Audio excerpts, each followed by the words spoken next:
Hello friends, welcome back to my channel Priya's Kitchen and Fashion.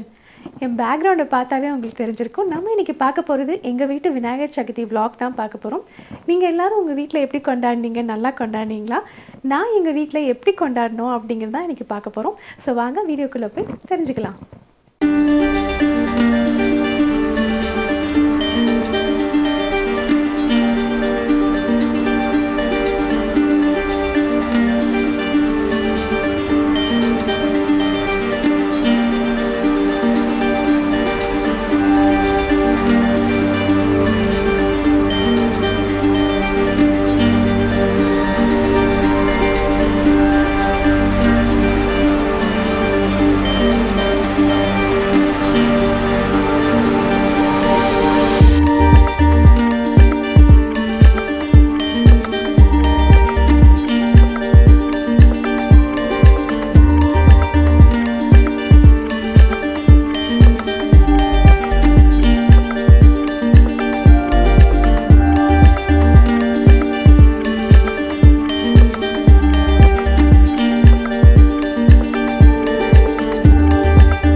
மார்க்கெட்டில் இந்த மாதிரி நிறைய விநாயகர் வச்சுருந்தாங்க.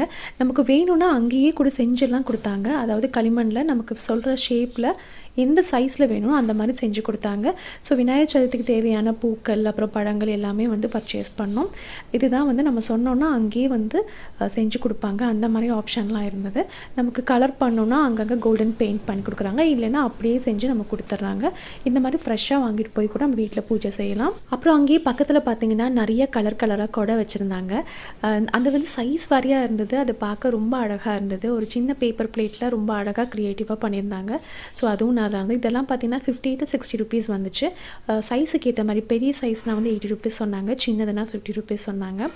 எல்லாமே ரொம்ப அழகாக இருந்தது. நம்ம விநாயகருக்கு வாங்கிட்டு போய் வச்சா ரொம்ப அழகாக இருக்கும். அடுத்தது பார்த்திங்கன்னா நம்ம விநாயகருக்கு ரொம்ப பிடிச்சது எற்கலை மாலை. ஸோ அது கண்டிப்பாக வைக்கணும். அப்புறம் அருகம்புல் மாலை, இதுவும் ரெண்டுமே கண்டிப்பாக போடணும். அதில் அருகம்புல் மாலை பார்த்திங்கன்னா தீந்துருச்சு. வெறும் அருகம்புல் மட்டும்தான் இருந்தது. அது கொஞ்சமாக வாங்கிட்டு எற்கலை மாலை வாங்கிட்டு வந்துட்டோம். அதுக்கப்புறம் சாமிக்கு தேவையான பூலாம் வாங்கிட்டோம். பூ பார்த்திங்கன்னா 1/4 kg அந்த மாதிரி வாங்கிட்டு நான் வீட்டில் மாலை மாதிரி கோர்த்துக்கிட்டேன். அது வந்து பார்க்க இன்னும் ரொம்ப அழகாக இருக்கும். நம்ம வெளியில் வாங்குறது நம்மளே செஞ்சு போட்டால் ரொம்ப அழகாக இருக்கும். அப்புறம் விநாயகர் சிலை வாங்கிட்டு நாங்கள் வீட்டுக்கு போயிட்டோம். வீட்டுக்கு போயிட்டு அடுத்த ப்ரிப்பரேஷன் என்னென்னு வாங்க பார்க்கலாம்.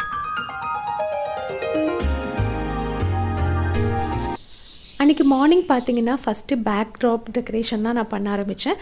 பின்னாடி வந்து இந்த மாதிரி பிரிண்டட், அதாவது ரெட் கலரில் லோட்டஸ் பிரிண்ட் போட்ட மாதிரி ஒரு பேக் ட்ராப் கொடுத்துட்டு அதில் வந்து ஒயிட் வித் ரெட் இருக்க மாதிரி காம்பினேஷனில் ஃப்ளார் டெக்கரேஷன் பண்ணலான்னு பிளான் பண்ணேன். இது வந்து பிளாஸ்டிக் ஜாஸ்மின் ஃப்ளார் தாங்க. ஸோ இது டெக்கரேஷன் போடும்போது ரொம்ப அழகாக இருக்கும். டார்க் கலர்ஸ் கூட போடும்போது இன்னுமே அழகாக இருக்கும். ரெட்டுக்கு வந்து அந்த நடுவில் பிரிண்ட்ஸ் இருக்கனால ரொம்ப அட்ராக்டிவாக தெரியலை, பட் பார்க்க ரொம்ப அழகாக இருந்தது. நடுவில் இந்த மாதிரி ஒரு மேரிகோல்டில் வந்து ஒரு டெக்கரேட் பண்ணிவிட்டு ஹூலா ஹூப்ஸ் எடுத்துக்கிட்டேன். அதில் பார்த்திங்கன்னா இந்த மாதிரி ஃப்ளார் வந்து நல்லா சுற்றிட்டேன். 2 கலர் காம்பினேஷனில் வந்து இந்த மாதிரி சுற்றிக்கிட்டேன். ஸோ கணேஷாக்கு பின்னாடி ஒரு ஆர்ச் மாதிரி வச்சா ரொம்ப அழகாக இருக்கும்னு பிளான் பண்ணேன். முதல்ல பார்த்திங்கன்னா ஒரு சிங்கிள் கலர் ஃப்ளார் எடுத்து சுற்றிக்கிட்டேன். அதாவது ஆரஞ்சு கலர் ஃபுல்லாக எடுத்து சுற்றிக்கிட்டேன். அதுக்கப்புறம் கொஞ்சம் கேப் இருந்துச்சு, அதில் வந்து டபுள் கலர் ஃப்ளார் இருக்க மாதிரி மாலை எடுத்துக்கிட்டு அதில் வந்து இப்படி சுற்றிக்கிட்டேன். இது எல்லாமே வந்து பார்த்திங்கன்னா உங்களுக்கு ரொம்ப அட்ராக்டிவாக இருக்கும். ஆரஞ்சு அண்ட் எல்லோ 2 போட்டாலும் நல்லாயிருக்கும். பட் என்கிட்ட எல்லோ தனியாக இல்லை, அதனால் இந்த 2 கலர் காம்பினேஷனில் வச்சு நான் அந்த மாதிரி போட்டுட்டேன். ஸோ இந்த ஆர்ச் ஃபினிஷ் பண்ணதுக்கப்புறம் ரொம்ப அழகாக இருந்தது. இதுக்கப்புறம் பார்த்திங்கன்னா இதில் வந்து ஒரு பேட்ரி ஆப்ரேட்டட் ஸ்ட்ரிங் லைட் வந்து போட்டுட்டேன். அப்படி போடும்போது கணேஷா வந்து ரொம்ப பளிச்சுன்னு அழகாக தெரிவாங்க. இப்போ பேக் ட்ராப் பாருங்கள் எவ்வளோ அழகாக இருக்குது. நீங்கள் கணேஷா வச்சா ரொம்ப சூப்பராக இருக்கும். இப்போ நம்ம பிரசாதம் எப்படி பண்ணுறதுன்னு பார்க்கலாம். முதல்ல பார்த்தீங்கன்னா கடலையை வேக வச்சிடலான்னு ஃபஸ்ட்டு இதை பண்ணேன். ஊற வச்ச கடலை எடுத்துக்கிட்டேன். அதில் தண்ணி கொஞ்சம் உப்பு சேர்த்து வேக வச்சுட்டேன். ஸோ இது வேகிற கேப்பில் நம்ம வந்து தேங்காய் திருவுறது, வெள்ளை பாகு காய்ச்சறது, கொழுக்கட்டை மாவு பிசைறது, இந்த மாதிரி வேலையெல்லாம் பண்ணிக்கலாம். ஸோ முதல்ல வந்து இதை நான் வந்து குக்கரில் வேக போட்டுட்டு அதுக்கப்புறமா நான் மற்ற வேலையை வந்து ஸ்டார்ட் பண்ணேன். அப்புறமா பார்த்தீங்கன்னா தேங்காய் பூர்ண கொழுக்கட்டைக்கு தேங்காய் துருவிட்டு அதில் வந்து வெள்ளை பாகு காய்ச்சிட்டு தேங்காய் துருவலையும் உள்ளே சேர்த்து நம்ம வதக்கி இந்த மாதிரி தேங்காய் பூர்ணம் ரெடி பண்ணிக்கணும். இந்த கொழுக்கட்டை ரொம்ப சூப்பராக இருக்குங்க. இது வந்து நான் மோதகத்துக்கு வந்து உள்ளே வைக்கிற ஸ்டஃபிங் இது. ஸோ அது வந்து ப்ரிப்பேர் ஆகிடுச்சு. இப்போ பாருங்கள், அதை பார்க்கும் போதே ரொம்ப நல்லா இருக்குது. இதில் நெய் விட்டோம்னா இன்னுமே டேஸ்ட்டு சூப்பராக இருக்கும். இப்போ தேங்காய் பூர்ணம் ரெடி ஆகிடுச்சு. அடுத்து கடலைப்பருப்பு வந்து வேக வச்சு மசிச்சு வச்சுருக்கேன். இது கூட வெல்லம் சேர்த்து நம்ம தேங்காய் துருவலும் சேர்த்து அரைச்சிக்கலாம், இல்லைன்னா கலந்து வச்சுக்கலாம். இது வந்து பார்த்திங்கன்னா நம்ம இலை கொழுக்கட்டை, மடித்து செய்கிற கொழுக்கட்டைக்கெலாம் வந்து இது ரொம்ப நல்லாயிருக்கும். இப்போ 2 பூர்ணம் வந்து ரெடி ஆகிடுச்சு. அடுத்தது எள்ளு பூர்ணம் பார்த்திங்கன்னா அது ரெடி பண்ணுறேன். எள்ளு வந்து கொஞ்சம் பொறியாக இப்படி வெடிக்க ஆரம்பித்ததுக்கப்புறமா நீங்கள் வந்து ஸ்டவ் ஆஃப் பண்ணிடணும். இது கூட வந்து வெல்லம் சேர்த்து நம்ம பொடி பண்ணி வச்சுக்கணும். நமக்கு டேஸ்ட்டுக்கு வேணும்னா ஏலக்காய் கூட ஆட் பண்ணிக்கலாம். நான் வந்து ஏலக்காய் போடலை. இது வந்து 3 பூர்ணம் வந்து ப்ரிப்பேர் ஆகிடுச்சு. அடுத்தது கொழுக்கட்டை மாவு வந்து ப்ரிப்பேர் பண்ணேன். 2.5 கப் தண்ணி எடுத்து நல்லா சுடு தண்ணி, அதாவது பபிள்ஸ் வர மாதிரி இருக்கணும். அப்போ பார்த்தீங்கன்னா நீங்கள் அரிசி மாவு உள்ளே ஆட் பண்ணிக்கலாம். நம்ம வீட்டில் அரைச்ச அரிசி மாவாக இருக்கலாம், இல்லை கடையில் வாங்கினது கூட இருக்கலாம். நீங்கள் மாவு வந்து நல்லா கலந்துட்டு ஒரு பால் ஷேப்பில் வரும். நீங்கள் பிடிச்சிங்கன்னா அப்படியே ஒட்டாமல் வரணும். அதுதான் ரைட் பதம். ஸோ இப்போ வந்து மோதகம் ப்ரிப்பேர் பண்ண போகிறேன். உள்ளே எண்ணெய் தடவிக்கோங்க. அதுக்கப்புறமா இந்த கொழுக்கட்டை மாவு உள்ளே நல்லா அமுத்தி விட்டுக்கோங்க. சைட்ஸ் எல்லாமே உள்ளே போகணும்.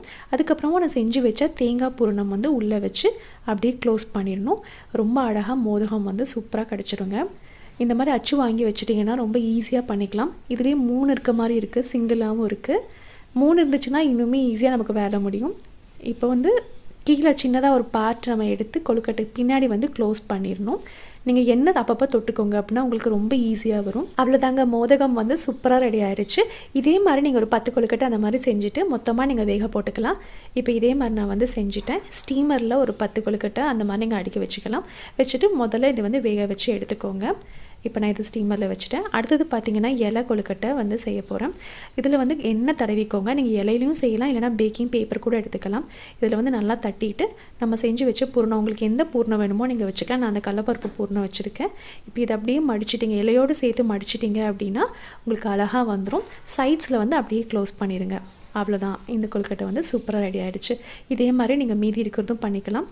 இதை வந்து அப்படியே நீங்கள் ஸ்டீமரில் வச்சு வேக போட்டுக்கலாம், இல்லைனா இட்லி பாத்திரத்தில் வச்சு வேக வச்சுக்கலாம். அடுத்தது பார்த்திங்கன்னா இதே மாதிரி எடுத்துக்கிட்டேன். எள்ளு பூரணம் உள்ளே வச்சுக்கிட்டேன். நம்ம என்ன ஷேப்பில் வேணால் பண்ணிக்கலாம். நான் ஒரு டிஃப்ரென்சேஷனுக்காக ரவுண்ட் ஷேப்பில் எள்ளு பூரண கொழுக்கட்டை வந்து செஞ்சேன்.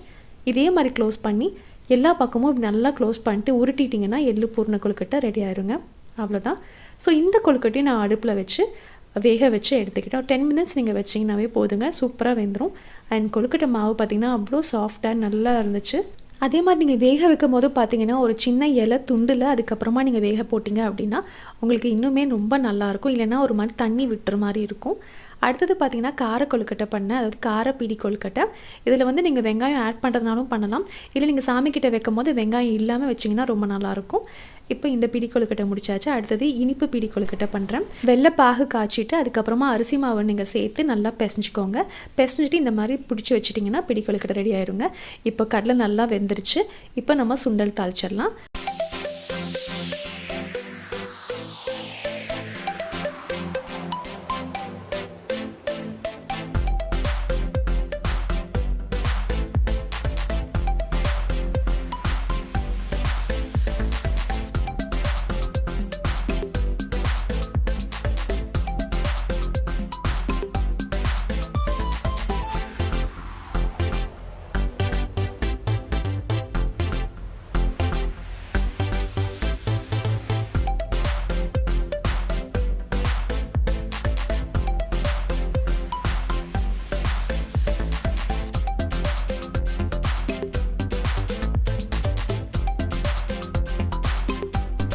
அவ்வளோதாங்க, 2 சுண்டலுமே தாளிச்சாச்சு.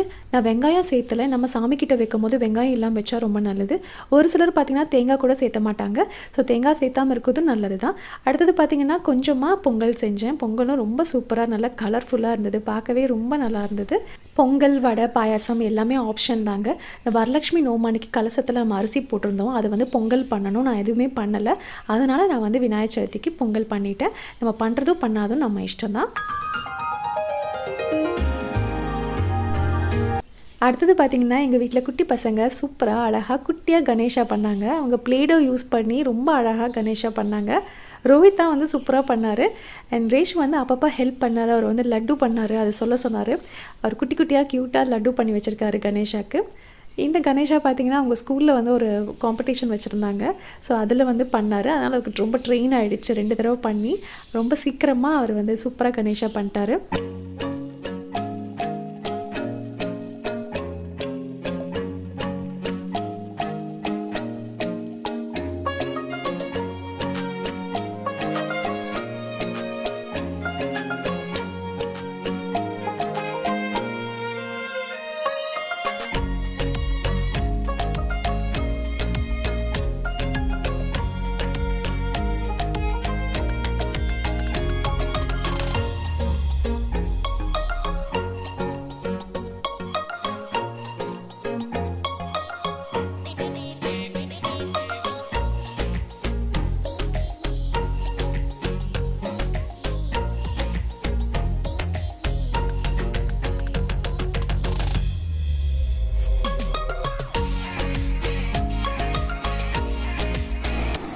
நாங்கள் சூப்பராக பிளேடை வச்சு ஒரு விநாயகர் பண்ணியிருக்கோம்.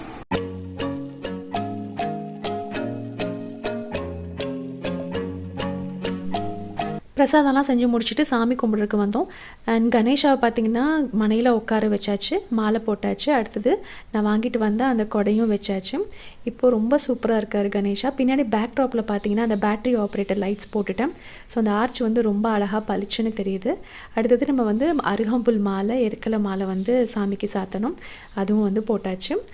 அதுக்கப்புறமா பார்த்திங்கன்னா அந்த பூ வந்து நம்ம அழகாக கோர்த்து மாலையாக போடும்போது ரொம்ப சூப்பராக இருக்கும். அதுக்கப்புறம் பார்த்திங்கன்னா நம்ம பிள்ளையாருக்கு வந்து அபிஷேகம் பண்ணலாம். 5 பொருள் 7 பொருள் அந்த மாதிரி வச்சு நம்ம அபிஷேகம் பண்ணலாம். பால், தேன், தயிர், பழங்கள் இந்த மாதிரி வச்சு நம்ம அபிஷேகம் பண்ணணும். அதை வந்து பிரசாதமாக நம்ம சாப்பிட்டுக்கலாம்.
இன்றைக்கி விநாயகர் சதுர்த்தி செலிப்ரேஷன் உங்களுக்கு பிடிச்சிருக்குன்னு நினைக்கிறேன்.